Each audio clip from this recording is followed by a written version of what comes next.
Oi, esse é o Projeto Piloto Podcast. Aqui a gente vai conversar sobre temas que nos ajudam a ampliar a nossa visão de mundo e a nos sentir menos solitárias nas nossas jornadas.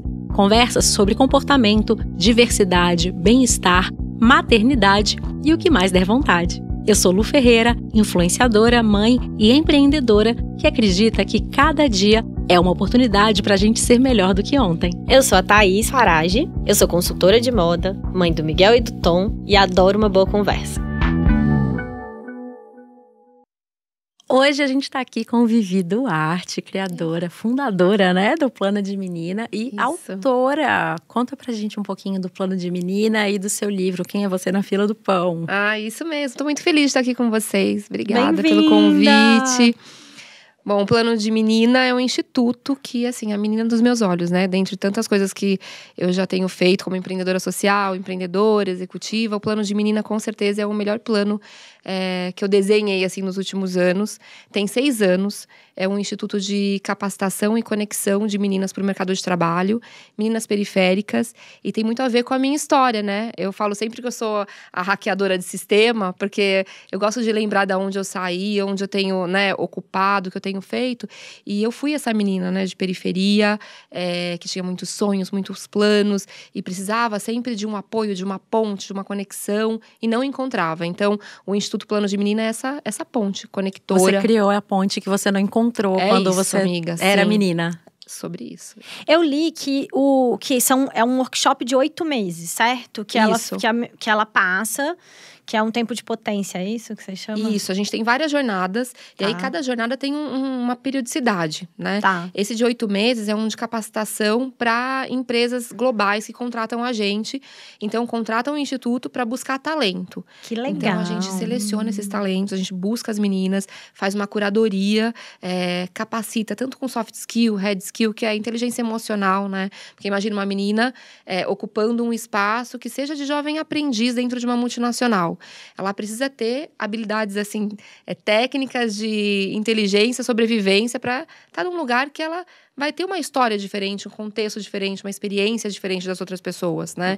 E se sentir importante com a bagagem que ela tem. Então, a gente passa essa menina por essa jornada, depois habilidades técnicas, e aí sim ela vai para linha de frente ali de contratação. Então, tem tanto essas jornadas maiores de 8 meses, quanto as jornadas menores, que são jornadas de autoestima, de educação financeira, empreendedorismo, network. Então, tem muita coisa, ele tem um pacotão, assim, de aprendizado, que é para ajudar as meninas a romperem barreiras mesmo, né? E se conectarem com o mercado de trabalho, né? E com elas também, porque quando elas começam a se empoderar, enxergar no espelho, assim, olhar para o espelho, enxergar potência na história, na vivência, né, no corpo, na imagem, porque eu sempre, vi que você falou da idade, né, assim. que depois até 20 anos é muito mais fácil que elas acreditem nelas mesmas e que, sei lá, a partir dos 20 e poucos, elas já começa a ser uma outra história, né? É um contexto, né, gente, porque a gente vai criando rótulos, né, ao longo da vivência, da experiência, da observação da sociedade, porque a gente como mulher mesmo, a gente vai olhando, vai passando no feed, vai olhando o corpo da outra, quantos seguidores, não sei o que, você já começa a se comparar e você vai começando a ter uma síndrome da impostora, que é aquela coisa, gente, parece que eu não tô no lugar certo, parece que eu nunca vou chegar lá, né? Então, a gente tem pesquisas que mostram que as meninas, a partir dos 20 anos, elas começam a ter uma consciência em relação à classe, à falta de oportunidade, que começa a interromper cada vez mais essa vontade de vou lá, vou fazer acontecer, sabe? Elas param de sonhar. É isso, porque aí começa a ver, putz, é muito longe mesmo. Realmente é muito difícil, não é pra mim. Então, o nosso trabalho é ajudar essa menina a não parar de sonhar. Mas então conta um pouco da sua história, porque qual foi o seu plano, né? Você conseguiu, você hackeou o sistema, mas e como foi para você, assim, quando não existia essa ponte, criar dentro de você mesma, né, essas ferramentas, né, esse meio para chegar? Ai, amiga, a gente vai criando por experiência, e eu sempre falo da minha mãe e da minha avó, porque são mulheres, assim, que foram mulheres muito importantes na minha vida. Sacoleiras do Brás, aquelas, sabe? Vai e briga por preço, e eu acompanhando o tempo inteiro essas mulheres a sobreviver, porque é aquele empreendedorismo por sobrevivência, né? A Adriana Barbosa fala muito do civirologia, né? Então, a minha mãe e minha avó, elas eram da escola da civirologia. Elas eram aquelas mulheres que se viravam para fazer o negócio acontecer, e elas tinham uma inteligência emocional, porque elas olhavam para o caos de uma forma propositiva. E isso me ajudou muito, né? Então, acho que depende também do círculo que a gente tá, né? Lógico. A minha mãe, muitas vezes, foi taxada de doida, assim, no cortiço que a gente morava, nos lugares que a gente passava, porque ela falava, minhas filhas vão fazer faculdade, minhas filhas... E as pessoas falavam, o que é isso? Porque ninguém enxergava. Mas ela, de alguma forma, conseguiu ter um filtro no meio do caos, que ela enxergava a possibilidade, né? Então, ela buscava isso. Então, isso eu já tenho, tá no meu DNA também. Então, eu uso nos meus negócios, eu uso, né, nas consultorias, no instituto, para levar isso para as meninas, de ter esse filtro do propositivo, que não é meritocracia, não é alienação. É realmente você preparar, né, ter essa inteligência emocional para lidar com o diferente. Eu falo que eu tenho 44, eu imagino assim, pensando em vivência, parece que eu tenho 150 anos, porque eu já passei tanta coisa. Uma pessoa falou pra mim que eu era a Forrest Gump da brasileira, porque você fala assim, eu já fiz isso, eu já fiz aquilo, eu já passei por isso. Mas porque, pra hackear esse sistema, agora a gente fala de um lugar de privilégio, então parece que é leve, mas é muito pesado. Então, eu fui aprendendo na base da porrada, sabe? Pra hoje, passar de uma forma mais leve pras meninas. Você viveu o Mas caos. eu vivi o caos. E eu vi, às vezes, também, não conseguia ver beleza naquele caos e falava, gente, ficava revoltada com bolsa de estudo, né? Tava em lugares que eu era muito diferente, em contextos diferentes, não tinha história pra contar. Todo mundo falando de viagens internacionais, outros idiomas, eu ficava, quem sou eu na fila do pão, né? E eu ouvia muito isso. Tanto que esse meu livro, Quem é Você na Fila do Pão, tem uma linha do tempo que eu conto isso e que eu fui me descobrindo quem eu era na fila do pão, valorizando a minha história. As enchentes que eu pulei, os trens superlotados, os lugares que eu me sentia excluída. Eu comecei a entender que tinha uma força ali, daquela presença, de eu estar ali e conseguir voltar depois no dia seguinte para estudar, para ocupar, e que aquilo era a minha fortaleza. Então, eu fui me descobrindo, sabe? Então, passar isso de uma forma mais agradável, mais potente também para outras meninas periféricas, eu acho muito forte, porque elas não precisam passar pelo que eu passei, sabe? Aprender no amor, né, gente? Aprender no amor, gente. Não é? Porque Mas não tem nada de romance esse negócio de hackear sistema. Não, é isso que eu ia falar, negócio... porque tem uma coisa... Eu acho que a gente, uma brasileiro... Todo mundo devia ter já, né, oportunidade. Eu acho que tem uma coisa racista brasileira de achar bonito... É isso, assim... A guerreira, né? Assim. O sacrifício. É tipo, não, sabe? Não quero ser... É isso que eu falo. Hoje eu falo, às vezes eu falo, gente, não, eu tô cansada. Eu quero descansar, eu quero viajar. Quero que seja gostoso. Sabe? Não quero... E justo. É isso, porque não quero ficar contando história triste o tempo inteiro. E nem as meninas. Então, as meninas no instituto, vocês vão olhar no feed, é a história que elas estão ocupando. Estão trabalhando em várias... Meninas na Louis Vuitton, na Dior, na Unilever, na Bayer, eu ia trazer essa pergunta. Eu falo, cadê este braço de moda? Amiga, a gente tem tanta coisa. E agora, a gente quer fazer inclusive, eu quero muito vocês no plano. Não, eu ia falar isso. Você ia falar, cadê esse braço de moda? Por que a gente ainda não tem? Vamos falar disso. Porque, primeiro que as meninas se inspiram muito em vocês. Então, a gente tem muitas histórias de meninas que ficam buscando conteúdo, que se inspiram. Então, vocês são nomes muito importantes, que trazem conteúdos muito interessantes para as meninas. E a gente usa para mostrar, para dar referência. Então, isso é muito legal de ter essa construção também, né? De narrativa, delas poderem se olhar, poderem entender também outros mundos, então isso é muito legal. E essa parte da moda é muito importante, porque fala também sobre uma identidade, sobre como que você vai construir sua identidade a partir da moda, signo, significado, né? Sim. Porque a gente fala, pode tudo, mas para hackear o sistema, você tem que saber uns códigos, Sim, umas coisas. Tem que estar consciente dos códigos até para hackear. É uma ferramenta, né? Que elas podem usar muito. Para hackear. Super, e eu acho que já vamos lançar a nossa... Vamos muito, até porque eu acho que a grande sacada, a grande beleza, é justamente o que você falou sobre as outras coisas. É valorizar as referências que elas já têm, né? Exatamente. Assim, não precisa ir se vestir de outra pessoa com outro código. É tipo, qual é o seu código? Se apropriar disso, isso também é uma força, né? Sim, e a gente gente tem essa questão da menina fazer a transição pro primeiro emprego. E ela entrar, né, da vida de estudante pro primeiro emprego. Que roupa que usa? Que roupa que eu vou? Como que vai ser? Né? E que look? E agora? Então, acho que tem aí uma grande oportunidade também de vocês serem nossas aliadas nesse plano. Pode chamar que a gente vai. Pode chamar. Porque moda, com certeza, é uma ferramenta, né, de ocupação, de transformação. E eu acho que o mercado de moda precisa dessas meninas também. Porque o mercado de moda ainda é muito pasteurizado, né? Ainda é feito de muita mulher branca, muito privilégio, muita gente rica. Sim. E isso, todas as pesquisas mostram que os mercados mais inovadores são os mercados, inclusive, que são mais diversos, né? Assim, quanto mais diversidade, mais legal. E eu acho que a moda precisa disso para crescer, para melhorar, para ser melhor mesmo. E para furar bolha, né? A gente vê que a moda circula mesmo, né? Vai no Capão Redondo, vai buscar referência. A gente vê tantas coisas acontecendo, né, na passarela, que estão acontecendo nos morros do Rio de Janeiro. Não, a moda mais do que nunca deixou de ser. Isso é super uma teoria de moda mesmo. Assim, a moda era de cima para baixo, né? Então, era, sei lá, os grupos ricos e lançavam a tendência e as pessoas até que chegasse na rua. E quando chegava na rua, o grupo rico já não queria mais. E a gente vê agora que isso não é mais. Assim, a rua hoje em dia manda muito na moda. Com certeza. E se inspira muito. Então, as meninas têm muito para contar também. Porque elas estão o tempo inteiro circulando nesses polos que elas estão, né? Nas periferias. Cultura, textura, cor. Então, a música, né? Tudo isso também traz referência, né? Então, acho que essa troca é muito poderosa. Quero muito vocês com a gente nessa. Vamos. Vamos combinar isso. Vamos. Mas eu queria voltar a falar do caos, a louca. Eu quero. Muito legal, vamos falar de moda, vai ser mas o caos.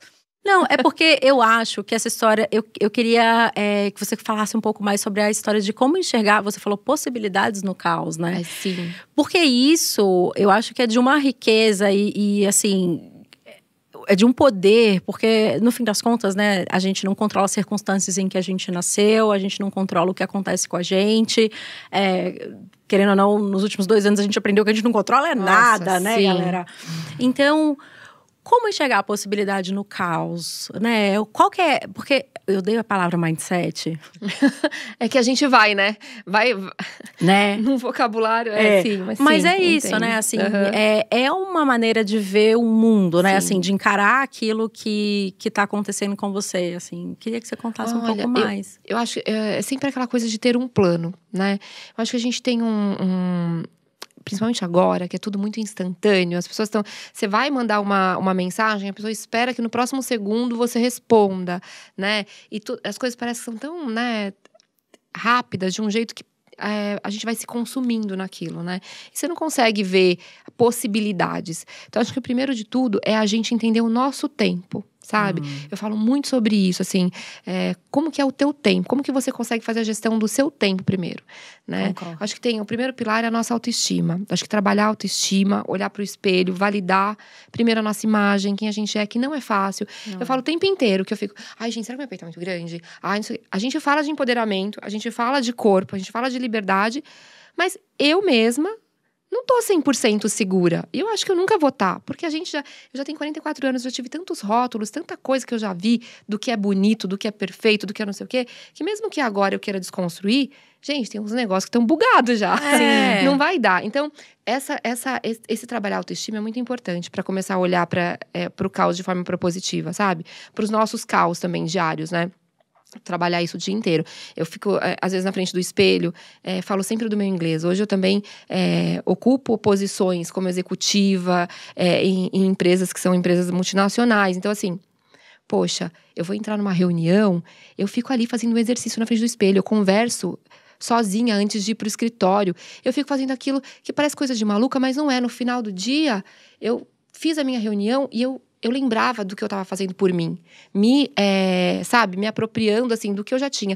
Vai lá, Vivi, você tá nessa mesa de reunião, olha por onde você passou. Olha, vai com o inglês que você tá e vai firme, porque você tá nessa cadeira, porque você é maravilhosa, você é foda. Então, a gente também, porque a gente fala isso pra outra amiga, mas pra gente não conversa com a gente, às vezes, né? A voz da nossa cabeça costuma ser bem cruel. É bem cruel, fica assim, ó, ai, coitada, lá vai ela. Mais uma vergonha pra passar, né, amiga? Não sei o quê. Então, acho que trabalhar, primeiro pilar é a autoestima. autoestima, sabe? Meter a louca e acreditar em quem a gente é, porque todo mundo vai invalidar a gente.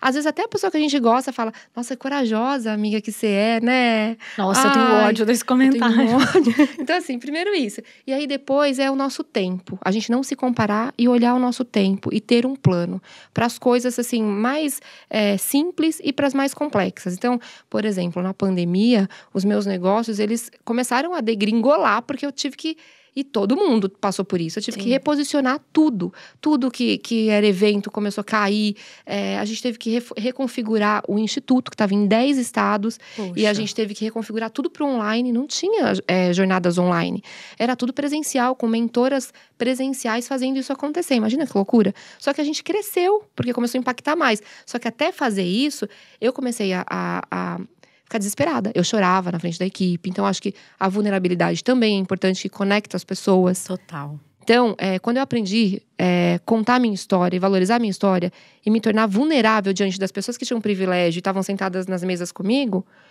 eu comecei a falar, isso é potência, porque aquela pessoa não pulou uma enchente, eu pulei. Ela não pega trem, nunca pegou. Eu pego e eu sei como que é. Ela não sabe. Então, eu comecei a valorizar as minhas coisas, né? A minha história, o meu momento. Então, eu acho que a autoestima, colocar a vulnerabilidade na mesa, sabe? Eu, às vezes, por exemplo, vou para Londres participar de um grande evento em outubro. E a primeira coisa que eu sei que eu quero fazer é botar a vulnerabilidade na mesa. Porque aí eu fico relaxada, sabe? Falo, gente, olha, esse projeto é incrível, é um case maravilhoso. E quem não entender aqui, a gente vai conversar depois. Se você levanta a mão, se passou algum momento aqui que vocês não entenderam, porque eu quero que vocês entendam, porque esse case é muito importante, tem resultados incríveis. Então, eu falo da minha vulnerabilidade e falo da minha potência ao mesmo tempo. Arrasou. A gente cuidar da nossa também narrativa, porque a palavra tem poder, né? Então esse eu acho que é o terceiro ponto. O que você está falando de você mesma para as outras pessoas? O que você escreve de você, né? O que você valida de você nas redes sociais? Você conta as suas vitórias? Porque isso é importante. Às vezes a gente fica, marketing pessoal, que coisa brega. Eu não vou falar bem de mim mesma. Não, é a gente que tem que falar bem da gente. Não, você não falar bem de você, já ninguém vai falar, não. Querida, conta, faz um textão. Não, e é tudo que o homem branco faz há um século. E assim, a gente séculos, fica ali, não, sabe, muitos. tímida. Ai, amiga, acho que eu não vou falar desse prêmio que eu ganhei porque vão ficar achando que eu tô me achando. Ai, amiga, acho que eu não vou... Ai, vão me elogiar e eu vou falar que... Imagina, foi todo mundo, gente. Foi o carpete, foi a luz, foi não sei o que. Imagina, tava uma luz boa. Tô linda nada, você não viu de perto. Não, gente, as palavras têm poder. Obrigada. Nossa, tô me cuidando bastante, tô tomando bastante água, tô super hidratada, tô feliz, e é isso, sabe? Então, acho que esses 3 pilares, autoestima, bota a vulnerabilidade na mesa e valida da sua narrativa, sabe? Acho que esses 3 aí ajudam a gente a... Nossa, anotei aqui. Não, eu amei. Adorei. Eu amo quando a assim. pessoa consegue ainda dar em tópico, né? Porque... todo mundo com post-it no espelho. Total, sobre total. Já organiza o pensamento. Essa é a jornada, já organiza o pensamento, né? E aí você consegue tirar do caos um propósito maior. Porque você consegue entender seus dons, sua vulnerabilidade, suas forças. Eu tenho muita insegurança com falar inglês. E eu falo inglês. Uhum. Eu estudo inglês desde criança. Minha mãe era professora de inglês. Eu já morei fora. Mas eu tenho muita insegurança. Muita, assim. Uhum. Eu tenho uma situação que eu tenho que conversar em inglês. Primeiro que eu acho que eu sou idiota em inglês. Assim, eu não me sinto eu mesma. Exatamente. Eu não me sinto eu mesma. Assim, eu não consigo ser sarcástica, igual eu sou na vida real. Sim. Enfim, daí eu me odeio em inglês. Na vida real, é ótimo. Eu te entendo, amiga. Na vida em português. Que é a minha vida real. E aí, eu não me sinto é isso, assim, eu não tenho personalidade em inglês. E aí... eu fico sempre muito atenta às pessoas que eu admiro e não falam bem inglês e vão nas coisas. Então, eu não vou citar ninguém, porque eu não quero falar que a pessoa não fala bem inglês. Mas tem um monte...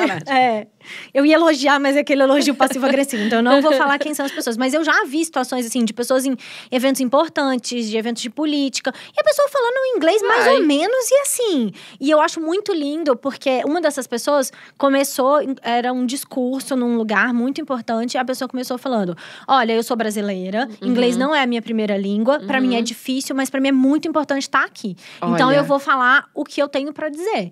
E assim, no intertexto tava assim, e você luta aí pra entender. Não, e ela colocou a vulnerabilidade na mesa, total, né? Ela já começou falando, olha, não sou boa nisso, mas bora lá. Mas bora, e levou pro positivo, não, tem e eu coisa acho boa que aqui. tem um lugar de falar, assim...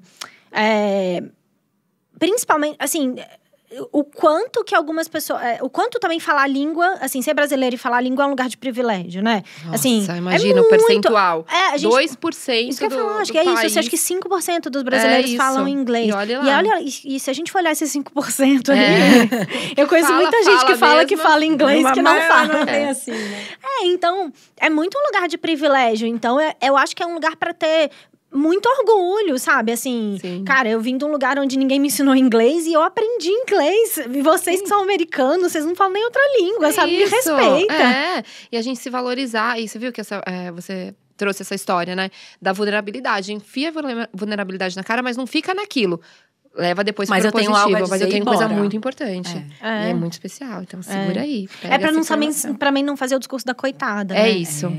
Porque senão a gente cai naquele lugar. A gente não quer. A gente quer ir pro positivo. Né? É cuidar da nossa narrativa. Mostra a vulnerabilidade, mas depois taca a tua potência na cara alheia. Amei. Porque é sobre isso. A gente não vai ficar aqui também fazendo papel de, né? É isso. Ai, coitada de Vivi, mim. mas me conta então, você ajuda várias meninas a fazerem planos, você fez os seus planos e né, conquistou muita coisa. E hoje que você tá nesse lugar, né, que você tem várias coisas bacanas que acontecem, como que você faz planos hoje? Como é pra você hoje? Porque você já fez sei lá, cruzou a maior ponte. Não sei se eu posso nem dizer assim, né? Mas quais pontos você quer cruzar? Como que você faz isso de agora em diante, assim? Amiga, eu tô cuidando muito de mim agora. Sabe? Eu faço planos, tenho planos para os próximos 5 anos. Daqui 6 eu tô fazendo 50. Então, eu já fico pensando como que eu quero ser, qual que é a minha versão dos 50 anos, onde eu quero estar. Quero que o Instituto tenha um espaço físico, quero ter impacto maior, quero que o Instituto trabalhe a América Latina também. Então, a gente já começou a fazer algumas conexões. Então, daqui 5 anos, eu já tenho várias coisas para os meus negócios, para viver mulher, assim. Mas eu tô cuidando muito mais de mim, porque eu tenho esse privilégio agora, porque imagina que eu não tive esse privilégio até os 40 anos, eu não tinha, assim, eu precisava trabalhar para chegar, porque eu tinha planos altos, assim, né, sonhos grandes, né, que consegui realizar com muito trabalho, por isso que eu falo, parece que tenho 150 anos, né, então dormi em cima do trabalho. Agora, depois da cirurgia, que eu fiz uma cirurgia de tireoide, no começo da pandemia, pra extrair nódulo, tive que fazer iodoterapia. Então, passei um medão, assim. Porque ficava assim, gente, meu Deus, o que vai acontecer comigo, né? Cheguei até aqui, eu tava lançando o livro, sabe? O livro tinha acabado de ir pra editora. E aí, eu cheguei na frente de um Zoom pra fazer um call. Vi meu pescoço, falei, parece que tá estranho isso aqui. Fui fazer uma consulta, já na semana tive que fazer cirurgia. Caramba. Então, foi uma coisa de doido. E naquilo, passou um filme na minha cabeça de cuidar de mim. Porque o lugar cuidar de mim, pra mim, sempre foi um lugar mais escasso. Porque eu cuidava dos outros, da família, do filho, né, de tudo, do instituto. E sempre trabalhei demais. E não prestava atenção que eu não estava cuidando de mim. Eu sempre me deixava pra segundo plano, sabe? Plano B. Eu era o meu plano B. Então, hoje eu sou meu plano A. Eu acordo, eu tenho minha meditação, eu tenho o meu personal, minha alimentação é outra, o meu tempo é outro também. Então, eu comecei a perceber que eu tenho privilégios para escolher os trabalhos que eu quero, para fazer as coisas que eu quero fazer e não preciso mais ficar naquela... Porque quando você vem hackeando o sistema, você entra num mood de vamos time, que eu gosto de falar, vamos time, né? E eu tenho essa energia assim, caótica, realizadora. Mas você entra num mood que você não para, você fica meio freak, sabe? Então, eu comecei a trabalhar esse lugar de cuida de você primeiro agora. Você tem esse tempo, você tem esse privilégio de se colocar em primeiro lugar, né? E você isso que eu tô fazendo, é a sua sabe? ferramenta no mundo, né? É isso. Eu acho também que tem uma hora que a gente precisa entender que... É óbvio que cuidar da gente é muito um privilégio. Sim. Mas eu acho que se olhar... É um lugar que precisa estar desde sempre, porque, sim, de novo, amiga, assim, se doente, você não ajuda ninguém, você não muda o mundo, você não faz nada. E eu tava muito doida, assim, nos últimos 10 anos eu trabalhei de uma forma, assim, 24/7, aquela coisa, sabe? Então eu não tinha tempo. Eu começava uma coisa e parava, começava a fazer um yoga, parava. Começava a fazer uma academia, uma natação. Não era a sua prioridade, né? Eu não era a minha prioridade. Comia na frente do computador, então assim... Sabe, vamos chegar lá é aonde, vamos chegar como? Em frangalhos, né? Então agora também, eu acho que a minha prioridade é essa, sabe? Meus planos para os próximos 5 anos, chegar no 50, bem saudável. Eu quero perguntar uma coisa. Eu também quero perguntar uma coisa aqui primeiro. Você acha que... É porque assim, eu falo muito de autocuidado. descobri uma doença séria também no meio da pandemia. Virei minha prioridade. Algo parecido, amiga. No off te conto tudo. Tá. Porque eu já contei essa história milhões de vezes no podcast, ninguém aguenta mais. Mas, como eu passei a falar mais nas minhas redes sociais de autocuidado, criei uma marca que fala disso e tal, eu também passei a ouvir muito que autocuidado é um privilégio. E né? Como é que a pessoa que, sei lá, precisa pensar no que ela vai botar na mesa para comer, vai pensar, né? Ai, peraí, eu preciso dormir no horário. Dormir não dá. Como que você acha que as meninas que estão lá, né, no plano de menina, que estão começando a vida, como que elas podem incluir um pouco disso? Porque é isso, né? Chega um momento da vida que isso vai cobrar o preço. Total. E como que você acha que essas meninas podem colocar um pouco, né, desse autocuidado, desse olhar para elas mesmas, mesmo lá no corre. Você acha que dá? Dá muito. É que a gente não pode se esquecer, né? Eu falo muito de um mantra que eu escrevi pra mim, tá na minha geladeira, tá em vários lugares na minha casa, que é: corra atrás dos seus planos, mas não se esqueça pra trás. Porque o que aconteceu comigo é que eu me esqueci. Eu corri atrás dos meus planos e me esqueci pra trás, né? Boa. E agora eu puxei aqui, né? Não tô mais me esquecendo. Então, independente de onde a gente nasceu, da casa que a gente mora, do privilégio que a gente não pode se esquecer pra trás. Então, é um momento de meditação. A gente consegue fazer 5 minutinhos de respiração que muda o nosso dia, sabe? Inspira, respira, lê um livro que vai te deixar, sabe? Se inspirar mais, ficar mais mais desconectada da vida, né? Sonhar, imaginar. Para de seguir coisas que te deixam ansiosa, né? Silencia, né? Vai fazer uma caminhada, volta assim, volta para casa, desce 2 pontos antes e volta para casa andando, se não for muito tarde, vem andando ou vem com uma amiga conversando, sabe? Busca lugares de prazer no meio do seu caos, porque todo mundo vive o seu caos, independente do seu privilégio. Mas não se esquece para trás, porque independente do privilégio, se a gente deixar, agora a gente tem privilégio aqui, a gente tá numa mesa de mulheres com privilégio. Se a gente deixar, a gente não tem tempo para nada, a gente se esquece para trás. Sim. Porque tem tanta coisa, todo mundo, a gente tá vivendo num mundo que é aquela coisa que a gente falou aqui, da correria, da loucura, do faz. Então, não se esquece pra trás. O que você gosta de fazer que te deixa feliz? Ligar pra uma amiga? Ligar pra um amigo? Tá dentro do ônibus? Liga pra alguém que você gosta, conversa. Faz seu momento de meditação, ouve a tua música, sabe? São coisas simples que a gente pode fazer e que vai trazer um bem-estar pra gente, né? Então, não é só sobre a gente fazer o nosso skincare, nada disso. É o jeito que a gente tá cuidando da nossa casa, da nossa morada, que é o nosso corpo, né? A nossa alma, assim, nossa energia, né? Então, isso a gente sempre fala para as meninas, para não chegarem nesse lugar de falar, mas eu só vou conseguir cuidar de mim quando eu tiver privilégio. Mas não é assim, a gente precisa cuidar da gente desde o início. Não, e eu acho que tem um lugar de prestar atenção, né? É isso, prestar atenção na gente. Presta atenção em você, né? E a gente é muito ensinada como mulher a cuidar do outro.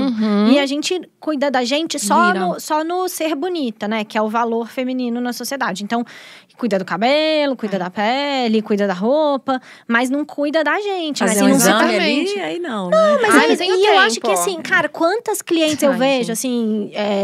quantas clientes eu tenho que eu vejo que falam assim… porque… Uma coisa boba.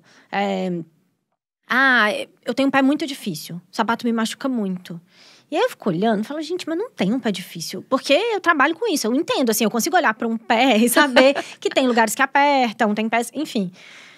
E eu fico, gente, mas que coisa… E aí a gente vai ver, não tem um pé difícil. Ela tá usando o sapato no tamanho errado. Mas não se olha, né? Assim, não se percebe. Então, ela acha que é natural ficar sentindo dor. Não presta atenção, né? Então, assim, sente dor a vida inteira e acha que tá tudo bem. Não, e fica sacrificando o seu corpo, né? Exatamente. Quantas vezes eu ficava usando calça menor que a minha? Porque eu vou… emagrecer 4 quilos e eu vou ficar com essa calça apertada. Tipo, para! Não quero usar 36, quero usar 35. Na adolescência, usava 35 porque o pezinho ficava menor. Da onde saiu isso, gente? Esses tempos eu tava dando um monte, assim, fiz uma doação. Aí eu vi um monte de botinha 35 ainda, que, assim, tava ali. Eu falei, gente, de onde saiu? Por que eu fiz isso, né? Por que ideia eu fiz de que isso? eu precisava, sabe? Ser menor. Então, ser menor. E a gente… Aí fica… Não, eu tenho cliente que passa a vida sentindo frio, assim… Eu tenho um exercício que eu faço com os clientes… dor, sentindo frio, tem um exercício que eu faço com os clientes que é assim… todo dia, 2 vezes por dia, em horários diferentes… Para, respira e faz tipo um scanner do seu corpo. Onde tá gostoso, onde tá ruim, onde tá apertando. E aí, um monte de cliente fala, nossa, eu me dei conta que eu passo o dia sentindo frio. Eu falo, por quê? Não é que não tem dinheiro pra ter um agasalho, que não tem um agasalho em casa. É porque não se percebe. Não para pra prestar atenção. E aí, nisso, vai dor, né? Vai problema de saúde. Vai até, assim… Tem gente que não sabe o que gosta. Quanta gente eu já vi que você pergunta assim… Ah, mas do que você gosta de comer? O que você gosta de ver na televisão? Que música você ouve? A pessoa fala, putz, não sei.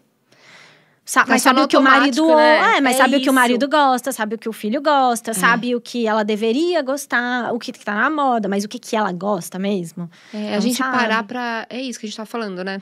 Pra se perceber do que a gente gosta, as nossas paixões, o que a gente não quer. Tem um exercício que, no livro, do Quem é Você na Fila do Pão, que eu coloco porque tem vários exercícios lá. E eu vou trazer pra vocês o livro, né? Mas eu tenho esse exercício que é pra você escrever as suas fraquezas, o SWOT, sabe? Que a gente faz pra marca, que a gente faz em estratégia de marketing pra empresa.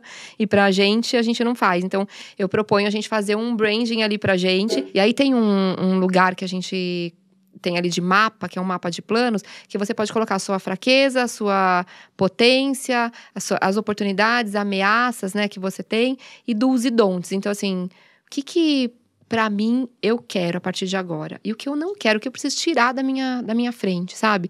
Eu acho que quando essas coisas também estão claras pra gente, a gente coloca isso numa perspectiva, assim, coloca na mesa e a gente lê aquilo, você fala, putz, eu já sei o que eu não quero. E aí, tanto em relacionamento, quanto na vida pessoal, quanto no, né… Isso te ajuda a fazer um plano, né? Te ajuda a fazer um plano. Sim. Né? Porque aí também se chega alguma você coisa mapeia. pra você, que você já dá o alerta do vai dar merda, sabe? Fala, gente, isso daqui tá no meu don't, não. Eu ia te perguntar como é que você faz escolhas hoje em dia. Porque eu ia falar isso, assim, que hoje em dia… Eu tô nessa fase de poder escolher o que eu quero fazer. E pra mim é das coisas mais… Assim, eu sou capaz de chorar falando disso. Em vez de achar ótimo e maravilhoso, eu sofro. A gente quer fazer tudo, né? Não, e isso, assim, entender que cada sim que você fala é um não que você fala pra outra coisa. Eu demorei anos pra entender isso, porque eu achava que eu ia conseguir fazer tudo. Então, eu só falava sim. E aí, chega uma hora que você tá fazendo meio mal feito, porque você não consegue fazer nada direito. E, de fato, você chega uma hora que você não tem tempo. Assim, eu ocupei minha agenda com todos os horários possíveis e imaginários, sem dormir, sem comer, não sei o quê. E ainda assim, chega uma hora que não tem. É isso. Então, como é que você faz escolhas? O que você pensa? O que te guia? Sei lá… Qual é os seus 3 tópicos de fazer boas escolhas? Eu acho que tem muito… o desenhar o propósito, né? Eu tenho muito desenhado a minha missão, visão e valores, sabe? Eu acho que é isso que me falta. Desenhar o propósito. Qual que é o meu propósito aqui, sabe? Então, eu tenho meu propósito. Eu tenho um propósito para Vivi Duarte, que é um propósito business, como eu quero construir a minha marca pessoal, onde eu quero estar, com quem eu quero me relacionar e o que eu não quero fazer, né? Para que eu não quero… O caminho que eu não quero ir. Então, isso pra mim, eu tenho escrito mesmo. E você nunca muda? Às vezes muda. Por exemplo, eu já fui abrindo muito concessão nos negócios. Eu diversifiquei negócios, eu só queria trabalhar com propósito. Hoje eu tenho outra sociedade em outros negócios que não tem nada a ver com o impacto de mulheres e meninas. Porque eu consegui entender que eu podia ser várias coisas e que eu já tinha esse background para conseguir… espalhar, diversificar mesmo, né? Mudar ali, né? Quando a gente faz os MBAs da vida lá, as cestinhas de produtos, né? Então, diversificar. Comecei a fazer isso, mudei um pouco a narrativa também, mudei o lugar de comportamento, porque às vezes eu não fazia algumas coisas preocupada no que os outros iam pensar. Eu trabalho com instituto, com impacto, empreendedora social, eu não posso ter isso, eu não posso fazer aquilo. Então, eu fui mudando também essa narrativa de uma forma bem gradativa e consciente, entendi que eu não quero e não vou conseguir chegar num lugar de milhões de seguidores.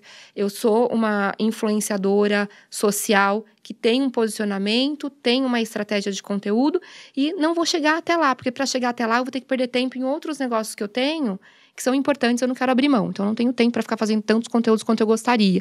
Então, várias coisas eu fui moldando e fui mudando, porque eu queria estar num lugar com mais seguidores há 4 anos.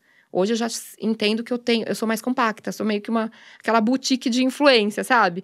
Então, eu fui mudando, porque eu comecei a perceber que, né, era o caminho.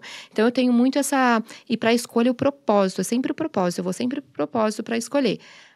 Grupos de WhatsApp, tem grupos incríveis, com mulheres incríveis, eu não consigo interagir com todas, sabe? E se eu estivesse interagindo, a gente sabe que rede de network é muito importante pra gente. Se eu tivesse, muitas outras coisas estavam expandindo, mas eu escolhi os grupos que eu vou interagir, que eu vou dar conta, para ter qualidade de relacionamento também. Para não ser a maluca do networking que tá em tudo quanto é lugar e não tá em lugar nenhum. Então, sempre conectado. Quais são os grupos que estão mais conectados com o meu propósito? Os que têm mais a ver, pelo amor de sabe? Deus, como é que vem essa clareza? Como é que te aconteceu isso? Como, poucos, como encontrar amiga, o seu poucos, vai propósito, fazendo aos então? poucos. Vamos para esse ponto. Mas me conta, pera. Fala. Me conta, não. Eu vou te ajudar a fazer isso. A gente vai fazer esse plano. Já tô pedindo A gente coach. vai fazer isso juntas. Não, mas eu queria Tô vendo entender. aqui o olho brilhando. Não, porque assim, eu criei empresa, fechei empresa, criei empresa, fechei empresa. E eu tenho muita curiosidade de entender, de seguir. Eu te sigo há muito tempo, eu sou muito fã há muito tempo. E tem um lugar que eu fico muito curiosa de saber.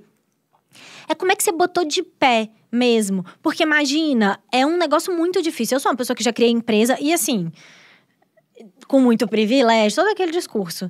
Mas verdade, né? Assim, com muitas facilidades. Como é que você conseguiu se formar empreendedora? Como é que, além de toda a sua história com a sua mãe, com a sua avó, desde conseguir, enfim, vender bolo para ir no show, como é que você conseguiu se estruturar como empreendedora? Que hora você acha que… O que você acha que fez na sua história que você… Tanto é que você falou agora assim, eu percebo que eu já tenho um background e eu consigo diversificar os produtos. Como é que você acha que você construiu isso, esse saber? Olha, eu comecei em 2010, né? Empreendendo mesmo de verdade com CNPJ. Mas desde sempre, como você sabe, eu tenho essa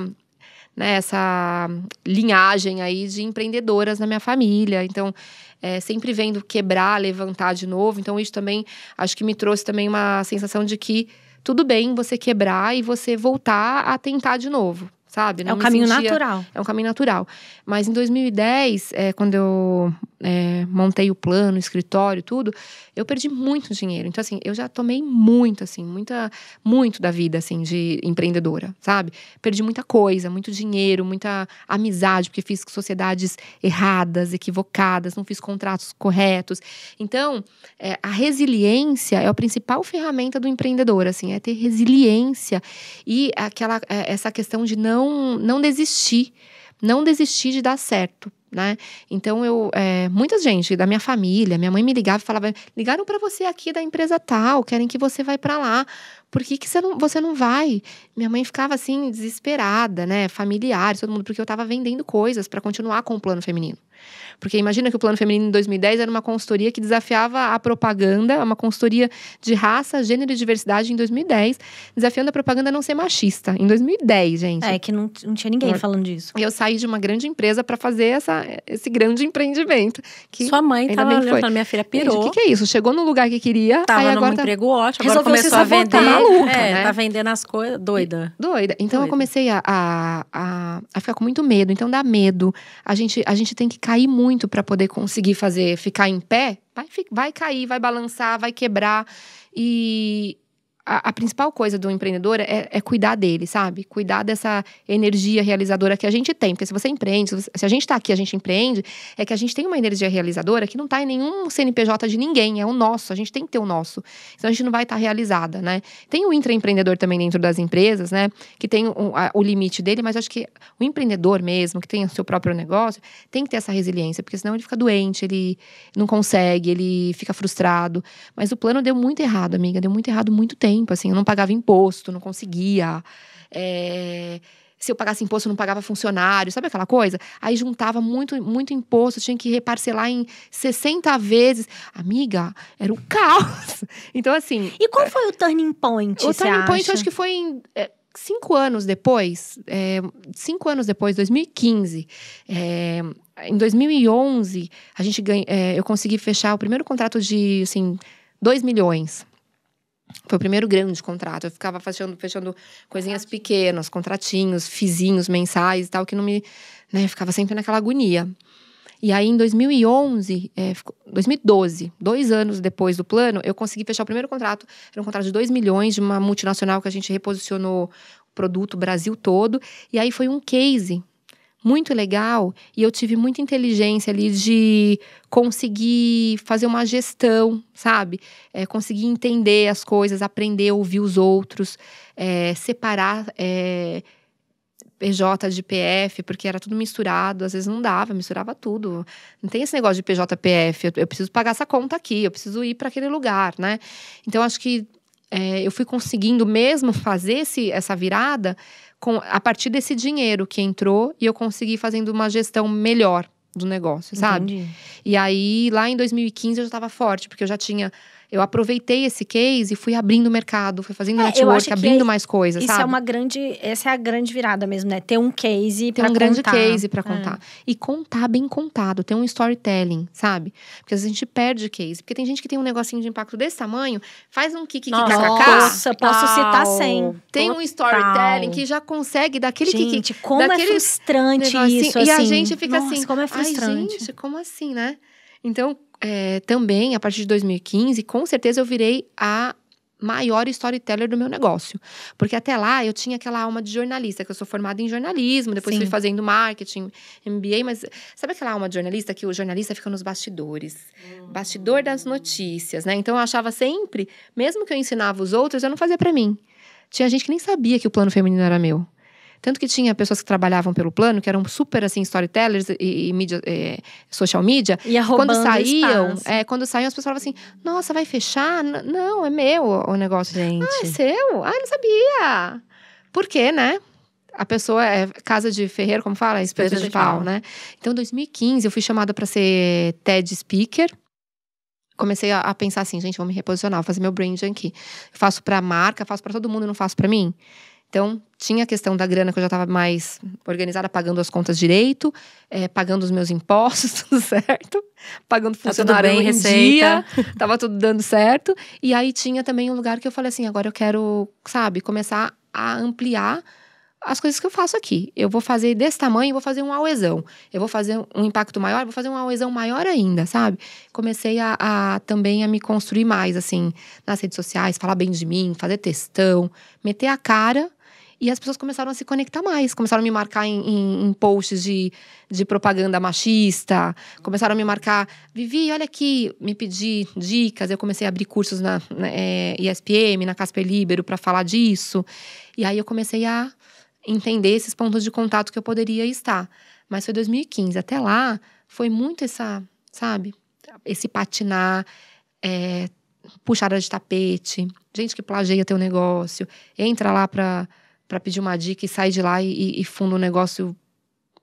Nossa, gente, dá pra fazer um episódio só sobre isso. Não dá. A gente sabe do que a gente tá falando. Então, assim, eu passei por tanta coisa, mas tudo isso vai dando casca pra gente. Sim. O negócio com certeza, né? Eu acho que tudo tem que acontecer na vida, né? Mas eu fico hoje pensando assim, se eu não tivesse me esquecido pra trás desde lá, talvez eu não hoje eu ainda teria minha tireoide, né? Mas eu acho que parte da tireoide ter ido, né? Ela fez um grande papel de suportar tantas coisas, assim. Porque empreender não tem nada de romance. Quando a gente vê esse empreendedorismo de palco, que sobe no palco, que faz um TED lindo, aí você não sabe como tá a receita da pessoa, como tá o caixa dela, como que tá a saúde mental dela. Muita gente não conta isso. Então, só com a história bonita, né? E sem contar o empreendedorismo que nunca empreendeu, né? Esse é o que eu mais amo, gente. E aí todo mundo quer empreender. Então, é importante saber essas perguntas como você faz, vocês estão fazendo aqui. Porque a gente contar também o que não dá certo, pra pessoa já entrar preparada pra, sabe, lutar mesmo pelo que ela acredita. Porque senão sai mais frustrada e sem dinheiro. Porque tem muita gente que, né, gasta tudo, fecha a empresa e volta a ser empregado. Então tem que pensar bastante, tem que ter um caixa antes. Você estudou negócios? Foi uma coisa negócios. Que você foi estudar em algum momento? Você falou, gente, preciso estudar isso aqui? Sim, estudei negócios. Eu fiz jornalismo, depois eu fiz marketing varejo. Né? Fiz uma pós de marketing varejo, depois eu fiz um MBA de negócios. Que foi o que, assim... Mudou sua vida. Me deu mais consciência, né? De como era. Porque eu sempre tive pequenas coisinhas, assim. Tive empresas de cesta básica, que chamava Dialeto, uma empresinha que, sabe, vendia. Tinha uma estética no fundo da minha casa. Gente, eu tive vários micronegócios, sabe? Mas nunca tinha consciência de expandir, de franquear, de crescer, de fazer... Então, era mais aquela coisa da inspiração da minha mãe e da minha avó. Por sobrevivência, para pagar as contas, para pagar a faculdade, para pagar um curso que eu queria fazer, né? E aí, quando eu, depois de faculdade e tudo, comecei a entender que eu não queria só ser uma executiva, queria ter meus negócios. Falei, cara, eu tenho que fazer um curso de gestão de negócios para eu poder entender mais a fundo essa administração, né, de como funciona. Mas eu posso contar, o que mais a gente aprende é no dia a dia. Não, óbvio. Não tem MBA nenhum que ensina pra gente as coisas que a gente vai aprendendo no dia a dia. Coisas importantes tem que ter contrato, não misturar a família com negócios, nem amizade com negócios. Isso são coisas importantes. Sócio não é uma pessoa que você acha legal. Não. Sócio tem uma razão técnica. Tem que se complementar tecnicamente, tem que ter os combinados, os negociáveis, né? E tudo em contrato, sabe? Tudo registrado, tudo… Porque às vezes a gente começa a empreender com tanto romance, com tanta coisa. Vamos, time! Quando você vê, tá todo mundo saindo e levando as coisas, assim, do escritório. Como forma de pagamento, porque você não deixou as coisas bem claras na hora de trazer as pessoas para trabalhar com você, né? Então, primeira coisa de tudo, acho que contrato. É isso. O restante, você vai aprendendo. Óbvio que coisas técnicas de administração, tudo isso… Você vai aprendendo com o tempo também, né? Não é… O MBA te ensina e te dá inspiração para você diversificar a sua carteira de negócios, para você fazer um networking, para você, né, ter o mínimo. O restante você vai aprender no dia a dia. Não tem escola que te ensina, né? E eu acho que cada um também vai entender o seu jeito de empreender, onde quer chegar, o tamanho que quer ter. Sim. Porque… Né, fica parecendo também que… Enfim, mas eu tô convencida, eu vou fazer um MBA. Amiga, faz até pro network se mesmo. Se a gente não estivesse filmando, eu já tava aqui no Google, MBA.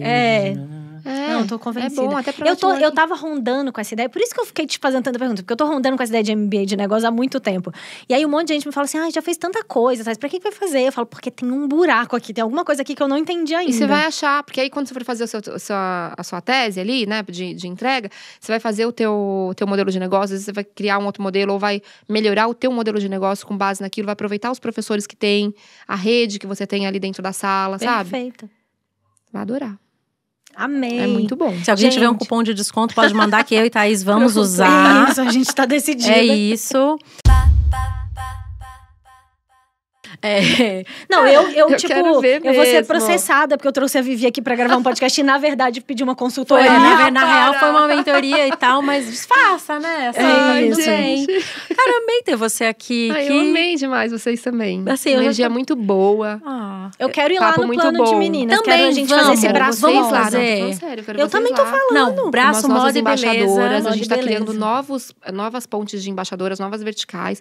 E eu tô muito feliz de ter essa conexão com vocês, mais próxima mesmo, pra vocês estarem com a gente. Eu quero muito vocês no plano. Não, eu também, eu tô aqui me oferecendo. Já temos, Conta pra gente, pra quem tá ouvindo aqui, como o Plano de Menina, como que as pessoas podem conhecer mais, saber mais, tem redes sociais, conta pra nós. Tem rede social e, gente… Bom, dia 29 de outubro, dia 11 de outubro, a gente comemora o Dia Internacional da Menina. E o Plano de Menina é a primeira plataforma, assim, um instituto de plataforma de educação, de conexão, de capacitação de meninas para o mercado de trabalho, de inspiração. Então, a gente já tá aí desde 2016 e dia 11 de outubro a gente começa a comemorar, né, a potência da menina. A gente comemora o ano inteiro, mas dia 11 é o Dia Internacional. E dia 29 de outubro, a gente vai ter no MASP, no auditório do MASP, o nosso festival Plano de Menina. Que legal! Que tá voltando agora, depois da pandemia. Então, a gente tá, assim, muito feliz. Vão ter, assim… Todo mundo tá convidado. A gente vai ter… Sobe lá no @planofeminino.com.br e no @planodemenina, no Instagram. Lá vai ter, a partir de outubro, a gente vai colocar já as inscrições. Então, são limitadas, tem vaga para 150 convidados, né? Porque a gente vai ter 300 meninas lá. Mas tem 150 convidados ali, vocês são super convidadas. Vamos combinar de vocês estarem com a gente de alguma forma bem especial lá. Mas vai ser um festival para comemoração. Então vai ter música, vai ter talk, vai ter workshop, para a gente poder contar tudo que a gente tem feito. E quem quiser ser mentora também, é só entrar no planodemenina.com.br. Tem um espaço lá, mentoria. Então preenche lá. E aí o nosso time entra em contato. Tem uma triagem super legal, assim. É um teste de anamnese, mas que é rápido. Mas pra gente garantir mesmo qual que é o teu skill, como que você consegue ajudar e tá junto nessa rede aí de transformação com a gente. Eu amei, gente. Obrigada. Amei! Obrigada demais. Obrigada muito. Arrasaram. Gente, um beijo então pra vocês e até o próximo episódio. Até mais.